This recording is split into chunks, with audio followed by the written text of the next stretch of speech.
Hey everyone, my name is Nidhi Verma और आज जो हम लोग टॉपिक कवर करेंगे वो अपना है इंस्पिरेशन एंड एक्सपायरेशन। बहुत छोटा सा टॉपिक है लेकिन बहुत ज्यादा कंफ्यूजन क्रिएट करता है कि कौन सी चीज थोरेसिक वॉल्यूम को किस डायरेक्शन में उसकी साइज को इंक्रीज करा रही है या फिर डिक्रीज करा रही है, तो बहुत ज्यादा कंफ्यूजन होता है। हम लोग टोटल 10 से 15 मिनट के अंदर ये टॉपिक को बहुत अच्छे से कर लेने वाले हैं, तो आप बहुत ध्यान से देखना है। सिर्फ 10 से 15 मिनट की बात है। 10-15 मिनट में मैंने आपको ज्यादा बोल दिया है, सिर्फ आप 5-10 मिनट के लिए देखिए, आपका ये टॉपिक बहुत अच्छे तरीके से क्लियर हो जाएगा। तो चलो स्टार्ट कर लेते हैं। तो आप एक बात समझो कि अपना ह्यूमन है, हम लोग ह्यूमन है, तो ब्रीदिंग क्या होता है? ब्रीदिंग एक्चुअली आपका क्या होता है? ब्रीदिंग क्या होता है कि हम लोग लंग्स है, लंग्स के अंदर मूवमेंट, जो एयर का मूवमेंट का, जो आपकी एयर अंदर जा रही है और जो एयर आपकी लंग्स से बाहर जा रही है, ये किसके थ्रू हो रहा है? हम लोग ब्रीद कर रहे हैं, दैट्स व्हाई अपनी एयर बाहर जा रही है लंग्स से और लंग्स में ही आपकी एयर अंदर आ रही है। तो जो मूवमेंट होता है एयर का in and out of the lungs, वही पूरे प्रोसेस को ब्रीदिंग कहते हैं। अगर ब्रीदिंग की बात करी जाए तो जैसे हम लोग का ह्यूमन हार्ट होता है, ह्यूमन हार्ट कितनी बार बीट करता है? कितनी बार बीट करता है? 72 टाइम्स करता है, 72 टाइम्स करता है पर मिनट। ठीक है, तो उसी तरीके से अगर बात करी जाए कि हम लोग कितने टाइम ब्रीद करते हैं, तो हम लोग 12 से 16 बार हम लोग 1 मिनट के अंदर पर मिनट हमारी ब्रीदिंग रेट होती है। हम लोग इतने टाइम पे ब्रीद करते हैं। अगर इसको मेजर करना है कि कितनी एयर अंदर जा रही है, तो मेजर करते हैं किससे? स्पायरोमीटर से।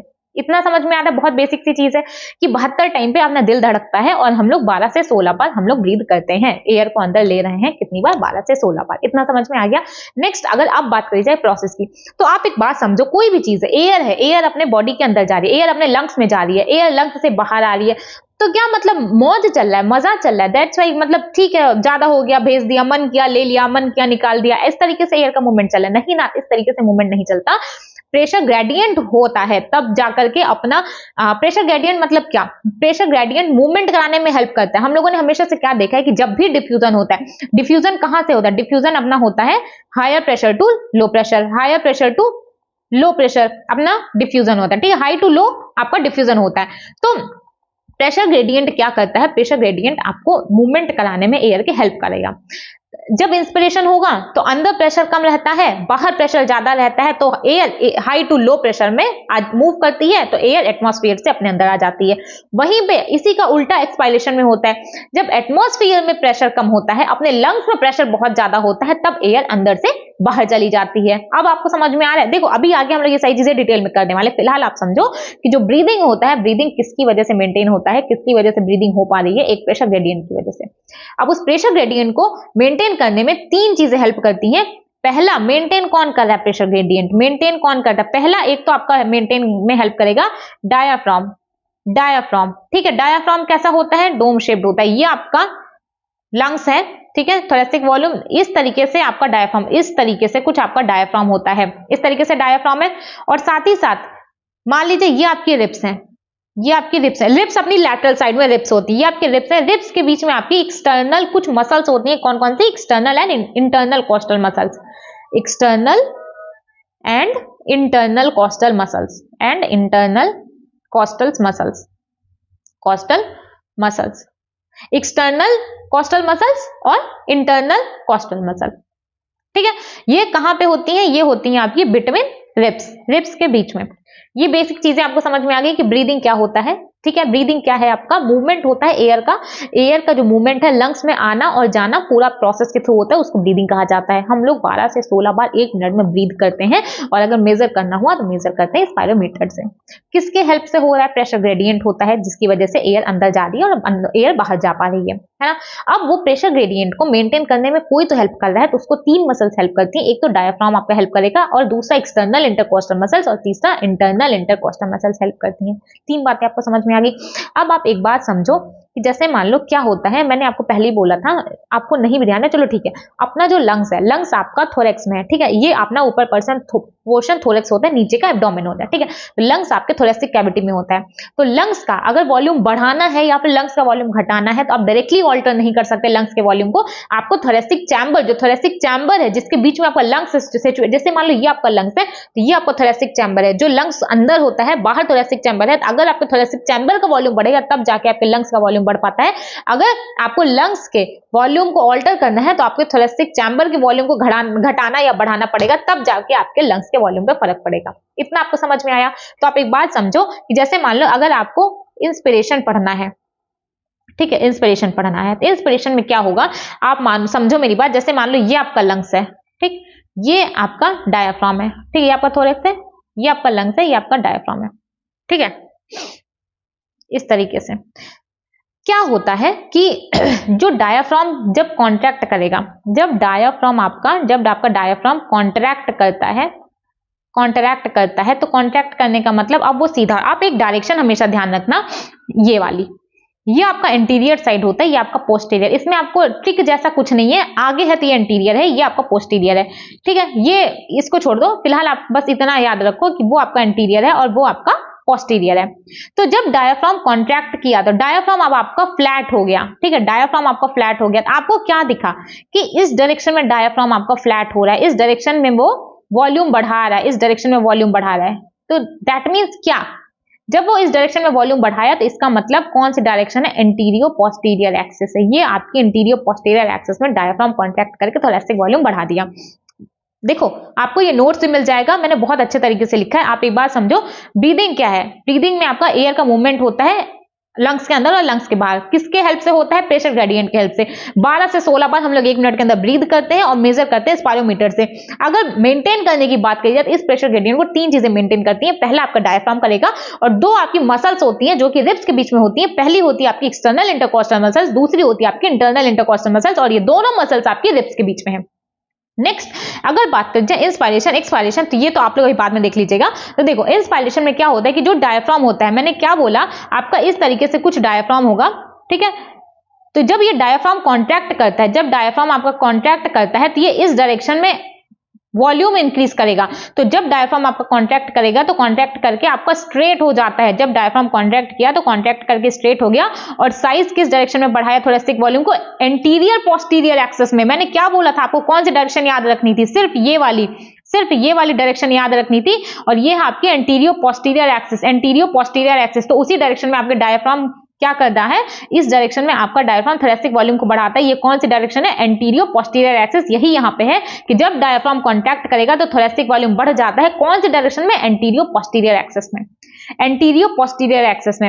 और साथ ही साथ एक्सटर्नल इंटरकॉस्टल मसल्स, ये जो रिब्स है यहाँ पे आपकी एक्सटर्नल इंटरकॉस्टल मसल्स आपके साइड में होती हैं, करेक्ट। तो जब एक्सटर्नल इंटरकॉस्टल मसल्स में क्या होता है, एक्सटर्नल इंटरकॉस्टल मसल्स रिब्स को इस तरीके से कुछ उठाती है। जब भी हम लोग इंस्पायरेशन करते हैं, एक्सटर्नल इंटरकॉस्टल मसल्स लिप्स को लिफ्ट करती हैं रिब्स को, और वो थोरैसिक वॉल्यूम को इंक्रीज करता है। इधर होती है आपकी एक्सटर्नल इंटरकॉस्टल मसल्स, ठीक है। तो जब ये आपका इंटीरियर पोस्टीरियर हो गया बेटा, तो ये आपका डॉर्सो वेंट्रल, तो यही होगा ना, डॉर्सल साइड अपना पीछे होता है, वेंट्रल आगे। तो इस डायरेक्शन में जब इंक्रीज किया, लिफ्ट को, रिब्स को ऊपर उठाया, तो पीछे वाला डॉर्सल, आगे वाला वेंट्रल, तो किस डायरेक्शन में वो वॉल्यूम इंक्रीज कर रहा है, डॉर्सो वेंट्रल एक्सिस में तो इंक्रीज कर रहा है वॉल्यूम को। तो जब एक्सटर्नल इंटरकॉस्टल मसल्स क्या की है, रिब्स को ऊपर उठाई है, तो थोरैसिक वॉल्यूम किस डायरेक्शन में बढ़ा है, वो बढ़ा है आपका डॉर्सो वेंट्रल एक्सिस में, ठीक है, डॉर्सो वेंट्रल एक्सिस में। तो हम लोगों ने फटाफट से मेरी तरफ देखो, तो जब डायफ्राम आपका कॉन्ट्रैक्ट किया तो डायफ्राम ने आपके थोरैसिक वॉल्यूम को किस डायरेक्शन में बढ़ाया, एंटीरियो पोस्टीरियर एक्सिस, एंटीरियो पोस्टीरियर एक्सिस में। लेकिन वहीं पे जब एक्सटर्नल इंटरकॉस्टल मसल्स आपके रिब्स को ऊपर उठा रही है, तो वो थोरैसिक वॉल्यूम को डॉर्सो वेंट्रल एक्सिस में बढ़ा रही हैं। यही तो कर रही है ना, डॉर्सो वेंट्रल एक्सिस में तो इंक्रीज कर रही है।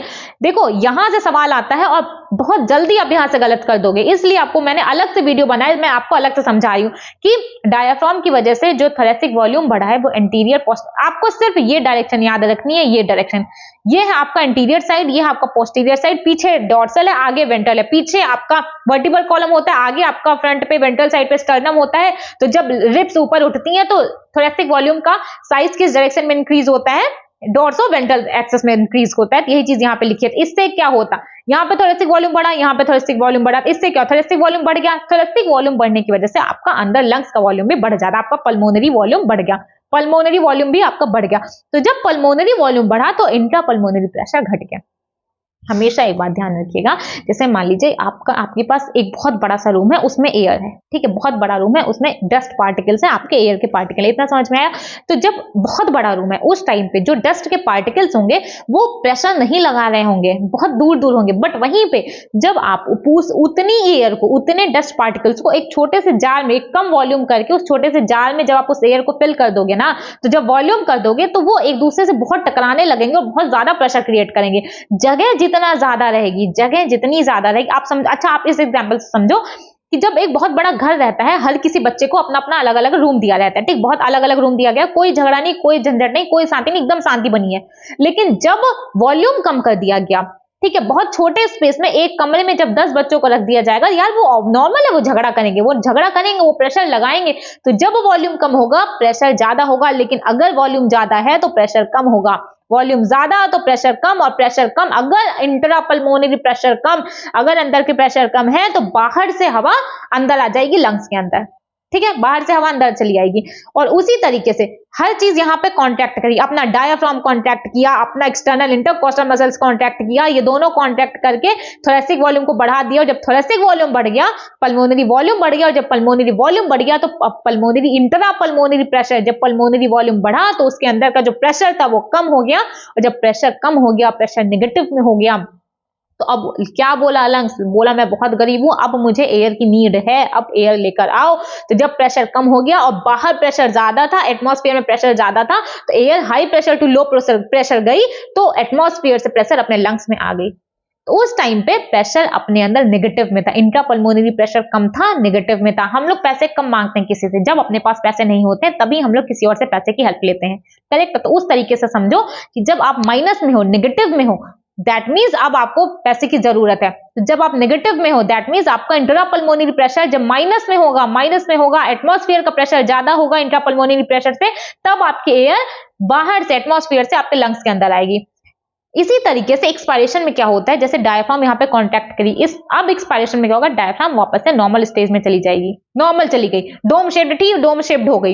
एक्सटर्नल इंटरकोस्टल मसल, वो बोली मेरे को भी कुछ नहीं करना, मेरे को भी रिलैक्स कर दो, तो हर चीज रिलैक्स हो जाती है। Diaphragm, external intercostal muscle relax, sternum normal हो जाता है, थोरेसिक वॉल्यूम घट जाती है, थोरेसिक वॉल्यूम घट गई, पल्मोनरी वॉल्यूम घट गया। और जब वॉल्यूम कम कर दिया गया, मैंने क्या बोला था, जब 10 बच्चों को एक छोटे कमरे में रख दिया गया, तो अब प्रेशर ज्यादा लगेगा, और जब प्रेशर ज्यादा लगा, दैट मीन्स कि अब एयर बाहर चली जाएगी। देखो, जब पल्मोनरी वॉल्यूम कम हुआ, ठीक है, पल्मोनरी वॉल्यूम कम हुआ मतलब अपने लंग्स के अंदर का जब वॉल्यूम कम होगा, उस टाइम पे लंग्स के अंदर का प्रेशर बहुत ज्यादा होगा। जब लंग्स के अंदर प्रेशर बहुत ज्यादा, जब हमारे पास बहुत ढेर सारे पैसे होंगे बेटा, जब अपने पास पैसे बहुत ढेर सारे होंगे तभी तो हम लोग 4 लोगों में बांटेंगे, ठीक है। तो जब लंग्स के अंदर इंट्रा पल्मोनरी प्रेशर ज्यादा होता है, उसी मूवमेंट पे एयर बाहर चली जाती है, उसी मूवमेंट पे आपकी एयर बाहर चली जाती है। तो ये होता है आपका इंस्पिरेशन, ये होता है आपका एक्सपायरेशन। और अगर बात करी जाए कि फोर्सफुल इंस्पायरेशन और एक्सपायरेशन की, तो ये कौन कराता है, मैंने 3 मसल्स का नाम लिया था, एक डायफ्राम तो था ही, उसके अलावा 2 मसल थी, एक्सटर्नल और इंटरनल। तो एक्सटर्नल तो आपका नॉर्मल रेस्पिरेशन में हेल्प करेगा, नॉर्मल जो आप इंस्पिरेशन कर रहे हो, नॉर्मल एक्सपिरेशन कर रहे हो, उन सब में आपका एक्सटर्नल कोस्टल मसल्स इसको हेल्प करती है। बट ये जो इंटरनल इंटरकोस्टल मसल्स है, यही आपके फोर्सफुल इंस्पिरेशन में हेल्प करेगी।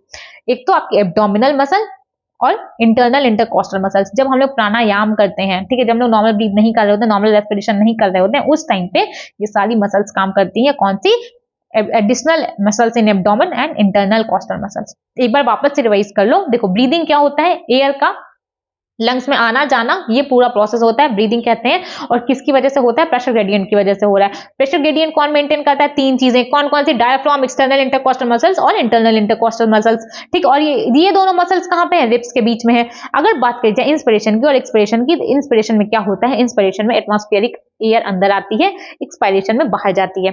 इंस्पिरेशन में क्या होता है, लंग्स के अंदर का प्रेशर, इंस्पिरेशन में नेगेटिव प्रेशर होता है लंग्स के अंदर, नेगेटिव प्रेशर होता है लंग्स के अंदर। जब हमारे पास पैसे नहीं है तभी हम लोग किसी और से पैसे उधार लेंगे। तो जब लंग्स के पास एयर नहीं होती है, लंग्स के अंदर प्रेशर कम होता है, तभी वो बाहर से एयर अंदर लेता है। दैट मीन्स अंदर प्रेशर कम है, थोरेसिक वॉल्यूम ज्यादा होगा, अंदर प्रेशर कम है, पल्मोनरी वॉल्यूम ज्यादा, थोरेसिक वॉल्यूम ज्यादा होगा। देखो, इंट्रा पल्मोनरी प्रेशर कम होता है एटमॉस्फेरिक प्रेशर के कंपैरिजन में, और इसी का रिवर्स एक्सपायरेशन में होता है। एक्सपायरेशन में क्या होता है, एक्सपायरेशन में एयर बाहर जाती है, पॉजिटिव, लंग्स के अंदर पॉजिटिव प्रेशर होता है, और इंट्रा पल्मोनरी प्रेशर ज्यादा होता है एटमॉस्फेरिक प्रेशर के कंपैरिजन में। और अगर प्रेशर ज्यादा तो वो थोरेसिक वॉल्यूम कम, पल्मोनरी वॉल्यूम कम, थोरेसिक वॉल्यूम कम। आपको सिर्फ यहां से समझ में आ गया होगा कि जब डायफ्राम कांटेक्ट करेगी, ये आपका डायफ्राम डोम शेप्ड थी, ये कांटेक्ट करके सीधी हो गई, किस डायरेक्शन में हुई बेटा, एंटीरियर पोस्टीरियर एक्सिस में।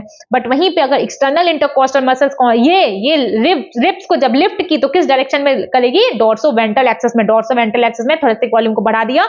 अब क्या हुआ, थोरेसिक वॉल्यूम इंक्रीज हो गया, और जब थोरेसिक वॉल्यूम इंक्रीज हुआ तो उसी के अंदर तो उसी पिंजड़े के अंदर तो आपका बेचारा लंग्स बैठा हुआ था, तो जब थोरेसिक वॉल्यूम बढ़ा तब भी आपका पल्मोनरी वॉल्यूम बढ़ गया, और जब पल्मोनरी वॉल्यूम बढ़ गया तो इंट्रापल्मोनरी प्रेशर कम हो गया और एयर अंदर आ गई। और इसी का उल्टा आपके एक्सपायरेशन में होता है, diaphragm relax, external intercostal muscle relax, सब कुछ रिलैक्स, सब कुछ शांति से, थोरेसिक वॉल्यूम घट गया, पल्मोनरी वॉल्यूम घट गया, और जब पल्मोनरी वॉल्यूम घट गया तो क्या हुआ, इंट्रा पल्मोनरी प्रेशर बहुत ज्यादा बढ़ गया, तो एयर बाहर चली गई। यही होता है आपका इंस्पिरेशन और एक्सपिरेशन। और आई होप आपको बहुत अच्छे तरीके से समझ में आया होगा। अगर आपको अच्छे तरीके से समझ में आया तो कमेंट में कुछ भी लिख के चले जाइएगा, बस मेरी बुराई करके मत जाइएगा। हाँ, अगर आपको नहीं समझ में आया है तो मैं आपको एक दो बार और समझा सकती हूँ, इससे ज्यादा मैं क्या ही बताऊं। और बाकी अगर आपको नोट्स चाहिए तो आप टेलीग्राम लिंक ज्वाइन कर लीजिए, उसका लिंक आपको डिस्क्रिप्शन में मिल जाएगा। बाकी चैनल को सब्सक्राइब कर दीजिए, वीडियो को लाइक कर दीजिए, और बस अच्छे से पढ़ाई करते रहिए। टाइम आपके पास बहुत ज्यादा कम बचा हुआ है, और इस चीज को सीरियसली लीजिए, जितना ज्यादा अच्छे से हो सके उतने अच्छे से पढ़ाई करिए। देखो, मैंने 2 टॉपिक ब्रीदिंग को बहुत अच्छे से समझाया है, एक रेस्पिरेटरी वॉल्यूम वाले को अगर आपने उसका लेक्चर नहीं लगाया तो आप लगाइए, लिटरली आपको एक सवाल नहीं गलत होने वाला है, एक क्वेश्चन आपको गलत नहीं हो सकता। अगर आपने वो 10-15 मिनट का वीडियो लगा लिया तो गारंटीड आपका क्वेश्चन गलत नहीं हो सकता। आप लगाओ, आपका अगर उसके बाद भी क्वेश्चन गलत हो ना तो आप मेरे को मैसेज करना, लिटरली आप मेरे टेलीग्राम में मैसेज करो, आप मेरे को कमेंट में करो कि मेरा सवाल अभी भी गलत हो रहा है। मैं मान ही नहीं सकती आपका क्वेश्चन गलत हो जाए। आपको एक बार, चलो ठीक है, आप मैक्स टू मैक्स आप 2 बार वो लेक्चर एक बार आप लगा देना, ठीक है, 2 बार से तीसरी बार नहीं लगाना पड़ेगा, आपका सवाल गलत हो ही नहीं सकता। मैंने कोई ट्रिक मैंने नहीं बताई, कोई ट्रिक नहीं बताया, मैंने चीजों को बहुत सिंपल रखा है, लेकिन मुझे पता है आपका सवाल गलत नहीं होगा क्योंकि मैंने बहुत अच्छे तरीके से आपको समझाया है। साथ ही साथ इंस्पिरेशन एक्सपायरेशन में कहां पे सवाल गलत होता है कि कौन से डायरेक्शन में वॉल्यूम इंक्रीज कर रहा है, बस यहां पे सवाल गलत होता है, इसलिए मैंने वीडियो बनाया। आई होप आपको समझ में आया होगा। बाकी आप अच्छे से पढ़ाई करते रहिए। Tata bye bye.